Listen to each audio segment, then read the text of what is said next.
I was fixing a leaky faucet under the kitchen sink Thursday night when she came home. I heard the front door open, then slam shut hard enough to rattle the picture frames on the wall. That's never a good sign. I slid out from under the sink, wrench still in hand, and saw her standing there with her arms crossed. The look on her face told me everything. A decision had been made, and I was about to find out what it was. "We need to talk about Saturday," she announced.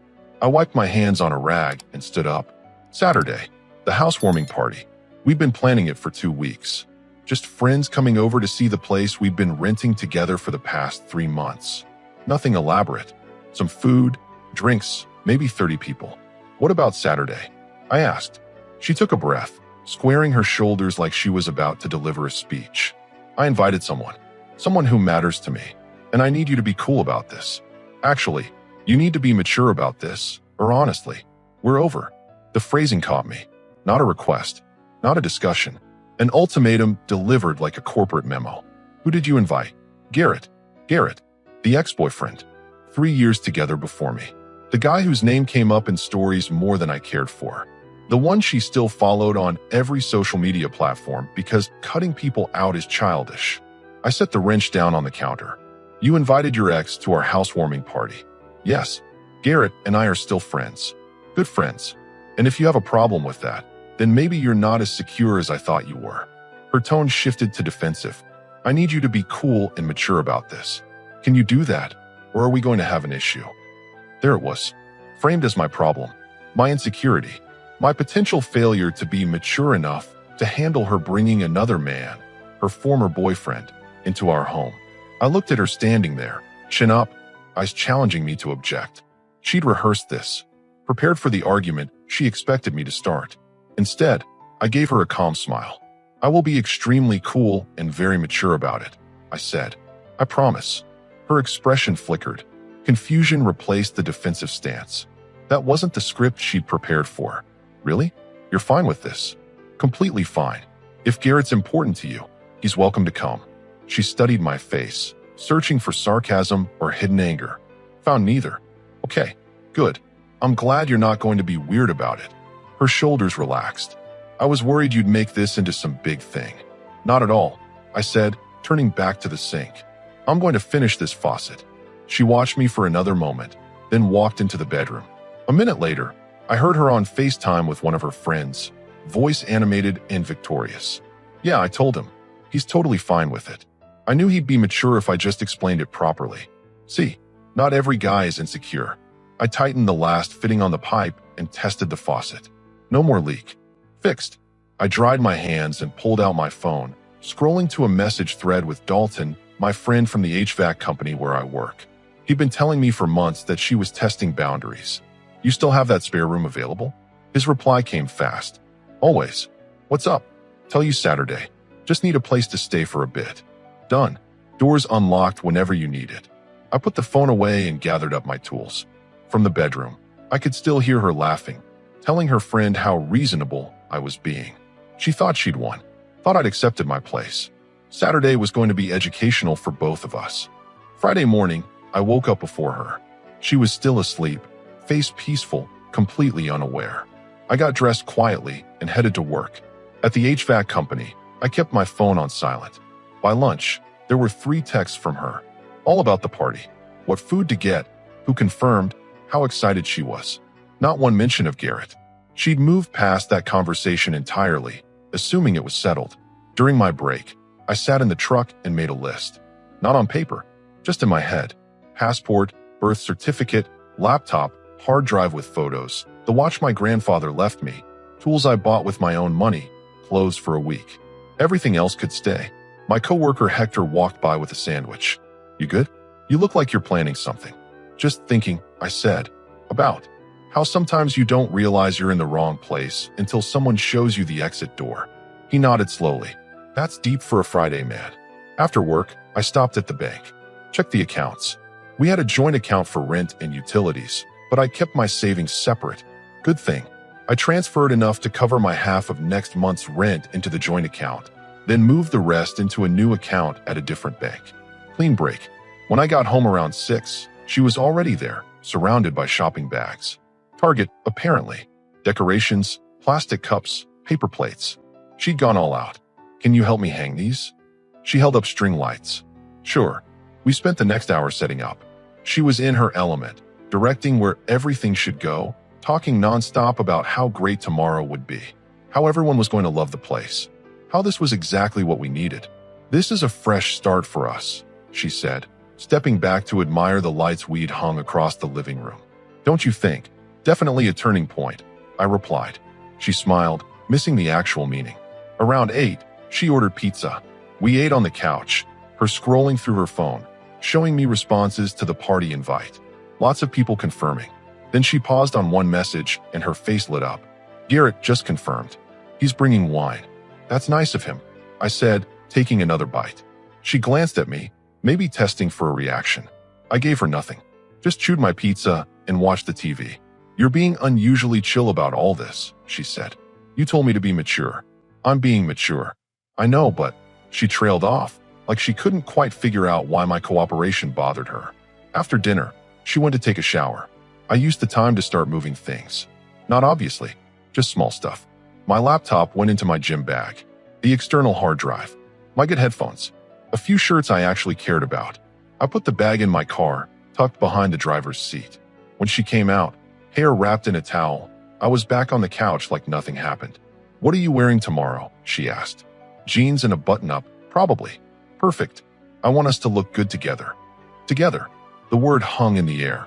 She had no idea that by this time tomorrow, there would be no together. Later that night, lying in bed, she fell asleep within minutes. I stayed awake, staring at the ceiling. My phone buzzed. Text from Dalton. Room's ready whenever. You sure about this? I typed back. Never been more sure about anything. His response was immediate. Respect. See you tomorrow. I set the phone down and looked over at her, sleeping soundly, probably dreaming about her perfect party where she got to have both her boyfriend and her ex in the same room. Proof of how mature and modern she was. She wanted mature. Tomorrow, she'd get the most mature response possible. Not anger, not jealousy, not a scene, just a clean, permanent exit. Saturday arrived. I woke up to her already moving around the house, rearranging things that didn't need rearranging. Nervous energy. She wanted everything perfect. Can you run to the store and grab ice? She asked, not looking up from her phone. And maybe some extra beer. I think we're short. I drove to the grocery store, took my time, walked through the aisles, grabbed 2 bags of ice and a case of beer. At the checkout, the cashier made small talk about the weather. I responded on autopilot. My mind was already hours ahead, playing out the exact moment. Back home, she'd set out all the food. Chips, dips, veggie trays, chicken wings keeping warm in the oven. The place looked good. She'd worked hard on it. Under different circumstances, I might have been proud. People start showing up at 4, she said, checking her reflection in the hall mirror for the 3rd time. Garrett said he'll be here around 5. Got it. She finally looked at me directly. You're being really calm about this. You asked me to be calm. I know, but it's weird. Most guys would at least be a little uncomfortable. Maybe I'm not most guys, I said, opening the fridge to stock the beer. She watched me for another second. Then her phone buzzed and she was distracted again. 4 o'clock came. The first guests were her coworkers. 3 women I'd met maybe twice, all carrying wine and talking loudly the second they walked in. Then a couple she knew from her gym. More of her friends. A few of mine showed up around 4:30. Hector from work, my buddy Landon from high school, and 2 guys from my softball league. Landon pulled me aside in the kitchen.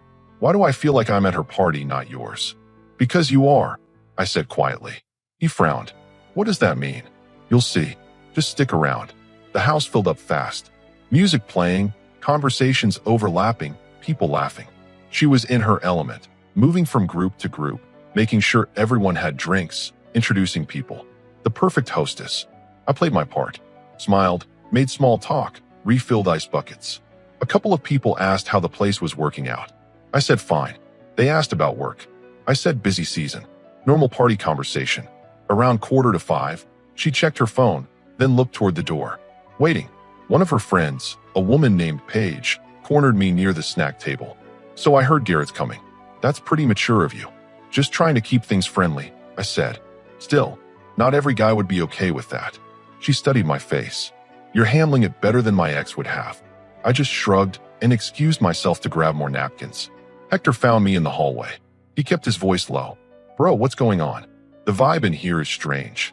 It's about to get stranger, I said. Should I be worried? No. Just keep your phone ready. You might want to record this. His eyebrows went up, but before he could ask more, the doorbell rang. The whole room seemed to pause. Conversations didn't stop completely, but they got quieter. People sensed something. She moved toward the door quickly, checking her hair in the mirror one last time. But I moved faster. I reached the door first, hand on the knob. She stopped a few feet behind me, confused. I got it, I said calmly. I opened the door. Garrett stood there, tall, confident smile, holding a bottle of wine that probably cost more than my work boots. He was dressed sharp, button-up shirt, nice jeans, expensive watch catching the light. Hey man, he said, extending his hand for a shake. Friendly, casual, like we were old friends. I took his hand, firm grip, looked him directly in the eyes. She's all yours now, I said clearly. I was actually just leaving permanently. The words landed like a grenade in the middle of the party. Garrett's smile froze. His hand was still in mine, but his brain was trying to catch up to what I'd just said.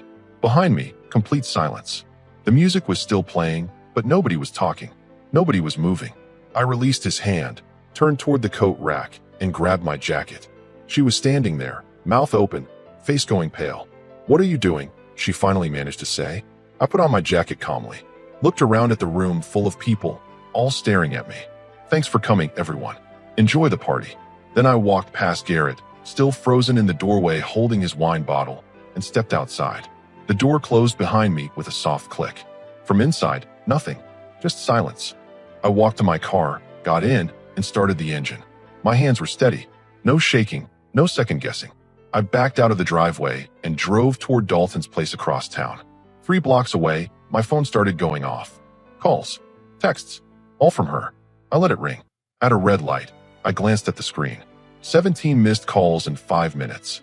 I put the phone on silent and kept driving. Dalton's apartment was a 15-minute drive. When I pulled up, he was already standing outside, leaning against his truck with a beer in hand. He saw my face and started laughing. You actually did it. Told you I would. Man, I need details. Get inside. His spare room was small but clean. A bed, a dresser, a window that looked out at the parking lot. Everything I needed. I dropped my bag on the floor and sat on the edge of the bed. Dalton handed me a beer. Talk. I told him everything. The ultimatum Thursday night, the setup Friday, the moment at the door. He listened without interrupting, shaking his head occasionally. That's cold, he said when I finished. I mean that as a compliment. My phone buzzed constantly on the nightstand. I picked it up and scrolled through the messages without opening them. Her texts went from confused to angry to desperate within 20 minutes. What are you doing? This isn't funny, come back. You're embarrassing me in front of everyone. We need to talk right now. Please just come back, we can work this out. Then calls from numbers I didn't recognize. Probably her friends trying to reach me on her behalf. One text came through from Landon. Dude, that was legendary. The entire party just imploded. People are leaving. She's losing it. Garrett left 5 minutes after you did. Call me when you can. I showed it to Dalton. He whistled low. She invited her ex to humiliate you, and you flipped the entire script. That's poetry. Another text came through, this time from Hector. Got it on video if you want it. Also, I'm leaving. This party is done. Respect for how you handled that. I typed back. Thanks, man. See you Monday. Dalton cracked another beer. So what's the plan now? Stay here for a bit. Find my own place. The lease is in both our names, but I already put my half of next month's rent in the joint account. She can figure out the rest. What if she shows up here? She doesn't know where you live. Fair point. He stood up. You hungry? I was gonna order pizza. We ordered from a place down the street. While we waited, I finally opened one of her messages. The most recent one. I don't understand why you're doing this. We can fix this. Please just talk to me. I stared at it for a long moment, then typed a response. Short. Final. You wanted me to be mature about Garrett coming to our party. I was. I let him have it. And you. We're done. I hit send and blocked her number. Dalton was watching from the doorway. That's it. That's all you're giving her. That's all she needs. The pizza arrived. We ate and watched a game on TV. My phone buzzed a few more times, unknown numbers, but I didn't answer. Eventually, it stopped. Around 9, Landon called. I picked up. You good? He asked. Yeah. What happened after I left? Chaos. She tried to act like it was a joke at first, but nobody was buying it. People started making excuses to leave. Garrett didn't even make it inside. He handed her the wine and said he was sorry, then bailed. By 5:30, the place was half empty. By 6, everyone was gone except her and maybe 2 friends trying to calm her down. Damn, she kept saying you'd come back, that you were just making a point. Her friends didn't look convinced. I'm not coming back. Yeah, I figured. Listen, you need anything, let me know. That took guts. We hung up. I sat there on Dalton's couch, beer in hand, and felt nothing but calm. No regret. No doubt. She'd tested me, pushed to see how much disrespect I'd tolerate for the sake of keeping her happy. I gave her an answer, just not the one she wanted. Sunday morning, I woke up in Dalton's spare room feeling better than I had in months. Lighter. Like I'd been carrying weight I didn't realize was there until I put it down. Dalton was already up, making coffee in the kitchen. Sleep good. Best sleep in weeks. He poured me a cup. Your phone's been quiet. That's probably not gonna last. He was right. By noon, the messages started coming through social media. Her friends, mostly, asking what happened, saying she was devastated, suggesting I was overreacting. One message from a girl named Skylar, someone she went to college with. She made a mistake, but she loves you. Can't you just talk to her? I didn't respond to any of them. Monday, I went to work like normal. Hector met me at the shop, grinning. You're a legend, man. Everyone's talking about it. Who's everyone? The guys. I might have mentioned what happened. Hope that's cool. It's fine. Throughout the day, I kept busy with service calls. Air conditioning units, furnace inspections, standard stuff. Work was the same as always, which I appreciated. No drama, just tasks to complete. During lunch, I got a call from a number I didn't recognize. Against my better judgment, I answered. Hello. It's me. Her voice. She must have borrowed someone's phone. I hung up immediately and added the number to my block list. Tuesday, she tried a different approach. I got an email. Long, emotional, full of apologies and justifications. How she never meant to hurt me. How inviting Garrett was just about maintaining friendships. How I was throwing away 2 years over nothing. I read it once, then deleted it. Wednesday, Landon texted me. Heads up. She's been asking people where you're staying. I didn't tell her anything, but thought you should know. Appreciate it. Also, apparently Garrett wants nothing to do with her now. Told someone she used him to mess with you, and he's not interested in being a pawn. That made me smile. Even the ex saw through it. Thursday evening, I was at Dalton's watching TV when someone knocked on the door. Dalton looked at me, eyebrows raised. You expecting someone? No. He checked the peephole, then turned back to me. It's a woman I don't recognize. My stomach tightened. Don't answer it. The knocking continued. Then her voice, muffled through the door. I know you're in there. Please, we need to talk. Just 5 minutes. Dalton kept quiet. So did I? I'm sorry, okay? I'm sorry. I was wrong. Just please talk to me. We waited. The knocking stopped after another minute. Through the window, I watched her walk back to her car, get in, and sit there for 20 minutes before finally driving away. How did she find this place? Dalton asked. No idea. Maybe followed me from work. That's not normal behavior. I know.